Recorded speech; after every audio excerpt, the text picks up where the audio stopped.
Hello and welcome to Maple Money Magic. It is officially approaching the end of the year, so I thought it would be the perfect time to go over what I'm doing to reflect on this year and prepare for the new year. So, something that my husband and I did last night is an annual alignment. So, an annual alignment is a meeting where we get together and we discuss the previous year, everything that went well, everything that could have been better. And then we take a look at the year ahead, any events that are coming up, any trips that we want to go on, and then we can plan our budget accordingly for that year. We also discuss our financial strategy for the upcoming year, specifically how much we will be investing versus paying to our mortgage, and just kind of going over what we want to do for that, as well as setting our budgets for things that we really like travel and some of our hobbies. I think an annual alignment is the perfect time for you and your partner to go through your year and your goals and create a plan to accomplish those. Because if you just have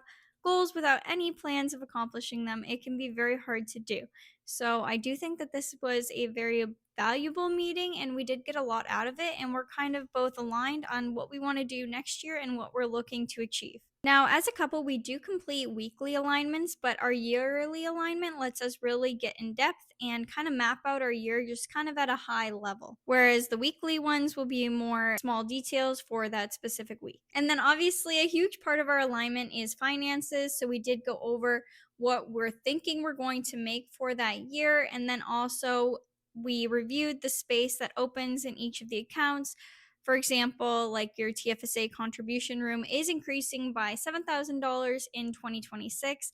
So we just wanted to make a plan about how we're going to achieve that and what accounts that we want to attack first. We also took this opportunity to go over our net worth, which is a pretty interesting exercise so you can see just how much you're worth when you add up all of your assets and liabilities. Now, for us, we didn't include cars in this calculation just because it's kind of unclear how much we could ever get for them if we did sell them. So I did just leave that out, but we did go over our net worth and then also our investments. Another huge part of finances is, of course, our mortgage. So we went over how much we've contributed to our mortgage so far, how much equity that we own in the house, and how much more we have to go. This allows us to set a budget for the next year and kind of know roughly what we are aiming to contribute to the mortgage for the upcoming year. And then another thing is, since travel is very important to us and we do want to prioritize that, we took the opportunity to add up all of our Aeroplan points and kind of see what we would be able to do with those points and where we could go. So we do have a pretty good idea of how many flights that we could get for free to complete our goal for traveling this upcoming year. We also do both have full time jobs, so we went over our vacation calendars and how much vacation we have for the year. And we also went over the holidays that we have for the upcoming year and kind of mapped out when would make sense for us to take all of our trips that we want to go on. This way, we know kind of roughly when we can take bigger trips or when we should schedule our smaller trips. Also, for the different destinations that we would like to visit, there is different times of the year you need to go to get the best experience, whether that's for weather or tourism. We try to go in an off season or a season that would be less expensive. We also took this opportunity to go over any upcoming projects we want to do next year and our budget for that project. For example, we want to put in a shed next year, so we kind of went over how much that would cost and what would be needed to make that happen. And then at the end, we pulled out a calendar to kind of just see it visually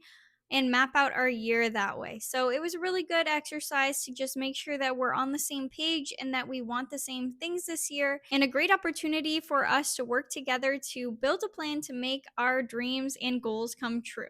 I think a lot of times people say that they want to do something, that they really want to do something, but then they end up never doing it, right? So, a huge part of getting what you want and getting something done is by making a plan to make it happen and then making it a plan that you can implement that makes sense and is not unreasonable. It is very important to my husband and I that we accomplish our goals and are able to work towards the things that we want. So, for us, this meeting is essential and a priority for us to have so that way we're on the same page and are aligned for the next year. That's why I'd recommend you have an alignment meeting with your partner or yourself or your family, whoever really that you would like at this meeting, to just kind of map out next year and come up with a list of things that you want to get done and how you're going to get them done. And then constantly work towards that goal and stay disciplined to make those things happen for yourself. Because if you make a plan and it's pretty realistic, then you can get pretty much anything that you want. So, just keep that in mind and make this year work for you.